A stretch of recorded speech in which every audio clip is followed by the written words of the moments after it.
কৃষ্ণনগর কোর্টে পচা টমেটো নিয়ে মহুয়ার অপেক্ষা।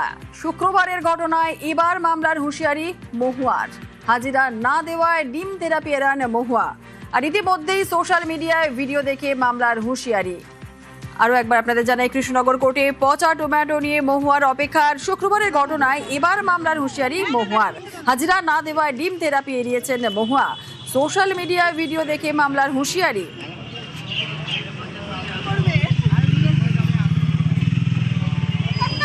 গত শুক্রবার একটি মামলায় কৃষ্ণনগর জেলা আদালতে হাজিরা দেওয়ার কথা ছিল মহুয়া মৈত্রের। আরো বিস্তারিত জানবো, আমাদের সঙ্গে রয়েছেন আমাদের প্রতিনিধি সমীর রুদ্র। সমীর, সোশ্যাল মিডিয়ায় ভিডিও পোস্ট করেছেন মহুয়া মৈত্র, কি হুঁশিয়ারি দিয়েছেন, কি জানা যাচ্ছে?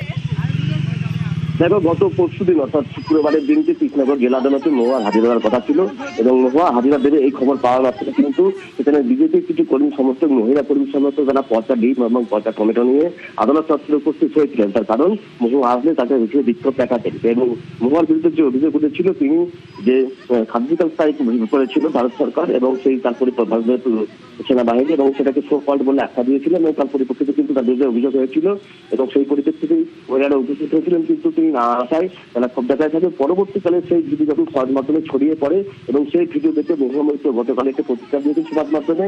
তো ওই মহিলাদের মুখ কিন্তু দেখা গিয়েছে এবং তিনি উজ্জ্বল বিশ্বাস নন, অর্থাৎ উজ্জ্বল বিশ্বাসের উপর যে হামলা হয়েছিল সেই উজ্জ্বল বিশ্বাস তিনি নন। পরবর্তীকালে কিন্তু মহিলাগুলো চেনা গিয়েছে, তাদের বিরুদ্ধে কিন্তু মামলা করবেন এবং তাদেরকেও আদালত চত্বরে টেনে নিয়ে আসবেন। বেশ, একেবারে ধন্যবাদ সমীর। আর সোশ্যাল মিডিয়ায় মহুয়া মৈত্র কি হুঁশিয়ারি দিয়েছেন দেখাবো একবার। আমি তো উজ্জ্বল বিশ্বাস নই, আপনাদের মুখ দেখা যাচ্ছে, আপনারা যে আমার জন্য অপেক্ষা করছেন হাতে ডিম নিয়ে। You can be recognised, you can be identified. এখন আমি কি করব? আমি তো এফআইআর করব। মহুয়ামূত্র হতে পারবেন না, কিন্তু মহুয়ামূত্রের দুটো ডিম ছুঁড়ে যদি আজকে হিরোইন হয় তাহলে খুব ভালো।